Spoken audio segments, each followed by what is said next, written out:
Right then, it looks like it's all done for Onana. We've had the here we go. It was a little bit later than we expected, but it looks like Onana is now confirmed Manchester United's second signing of this transfer window, following Mason Mount through the door. And I've got a little bit of the details. We'll talk about some of the details. So we've been in talks for him over the last, honestly, it feels about like 10 days or something. It's not like a massive amount of time, at least that we're aware publicly, that we've been talking to him, but it seems like it's got done quite swiftly, quite straightforward. Reached a breakthrough, made the agreement. He's on his way to Manchester as we speak. Should everything go as planned, he'll undergo his medical and then hopefully be ready to fly out with the rest of the squad in time for the pre-season tour to the United States. And I think that was absolutely key in everything that Manchester United were trying to do at the moment. A goalkeeper that's going to transform how we play out from the back had to be in time for 6 of the pre-season games. You couldn't just have him in for the trip to Dublin and let's hope that he gets a 5-a-side in training. Like, it ain't gonna work like that. The guy needed to be in and he needed to be running plays, he needs to be running patterns, he needs to be getting used to how Varane takes it, how Lindelof takes it, how Martinez would take it. You seen the weather here? Absolutely going off. So I think that was massively important that we got him in time for going out on pre-season, where most of the work will get done, and I think he'll be really important to the team when he's out there, and then he'll start to cement himself with everything around him and understand what's going on. He already knows the system, he's played under Erik ten Hag before, so it's more just a case of getting used to his teammates and crucially these teammates getting used to him. And I think that'll probably take a while. I don't think that'll be done immediately, but it is something that I imagine will probably happen quite straightforwardly once they get out on pre-season tour.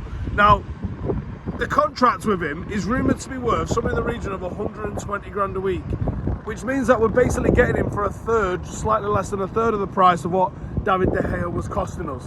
So it's really easy to see why United was going to flip to that. You might be able to sign another couple of players, good ones as well, for the money that you've saved with him and David De Gea. Can't argue with that at all.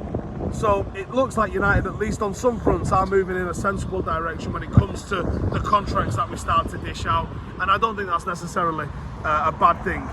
David De Gea, 375 grand a week was the reported sort of wage that he was on.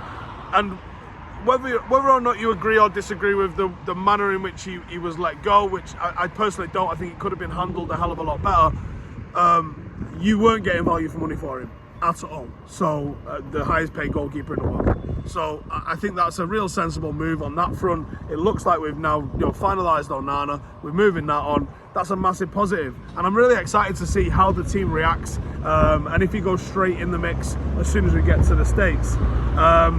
He obviously marks a few things here. David De Gea going is the end of the Sir Alex Ferguson era. Like, every single player that has been signed or plays for the club now is post Sir Alex.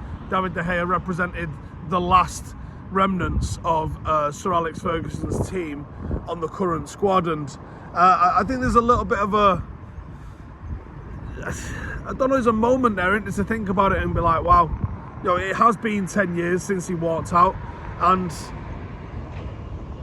it's a long enough period of time for the club to have moved on in every sense of the word.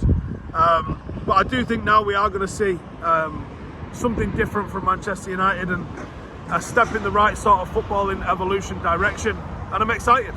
I am excited to see what we can bring with that. And I think, having worked under Ten Hag previously, I think that's a massive bonus for him. And I think the fact that Ten Hag has pursued him so hard is a massive bonus for what he's going to do in the team. But this can't be the only one now. You can't just bring in Mount and a new goalkeeper and be like, right, sound. A striker remains an absolute critical priority for Manchester United. And again, for the same reasons that you had to move fast on Onana, you've got to move fast on a striker. A system like Erik ten Hag's relies upon the striker getting involved in the build-up, dragging defenders out of the way, moving around so people can exploit the gaps that he's going to create when he gets on the ball. And you can't do that by just showing them some clips about what you want them to do. He needs to experience that, whoever it is, and he needs to be able to come in and make mistakes with his movement and with his play. Like, he needs to come in some of these games in pre-season and get things wrong and learn from them. No one's just going to get it perfect. They need time with the team to bed in. We've started well with Mount. I think getting Onana in before the tour was really well done. Can we do a third? That's my challenge now to the rest of the admin at United. Can you go and get a third? I think if you're going to get someone like Amrabat, I can see that happening later in the window, and I don't necessarily have a problem with that because I don't think he's as a sure starter as both Mount, Onana and that striker would be. So I think you're all right with another midfielder coming in at the back end of the window. I think that's fine, but your striker now has to be all systems go. Whoever, leave the work experience kid in charge of finalising everything to do with this. You don't need all of the big hitters to be the ones that are signing this deal now and getting it over the line. They need to be like, right, is it done? It's done. It's done. Right, okay, see in a bit. I'm off to Bergamo to go and get this one sorted out. That's what we need to do. That is what we need to do. And I think that's where United's opportunity for improvement really is now. Yes, all we've done is, we brought in a midfielder. It looks like Fred's going to go.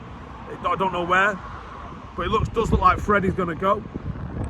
There's obviously a couple of options on the table for him, including a potential Saudi one. And it'd be nice to see United sell someone to Saudi and get a big fat fee. You see Liverpool have potentially flipping Fabinho and Jordan Henderson, probably for 70 million. That's going to enable them to go and get like a very high level midfielder that actually does something for them. I was hopeful that they would just lose those players for next to nothing, like we are with some of the players that we're offloading. And if that's the case, then no harm, no foul. But with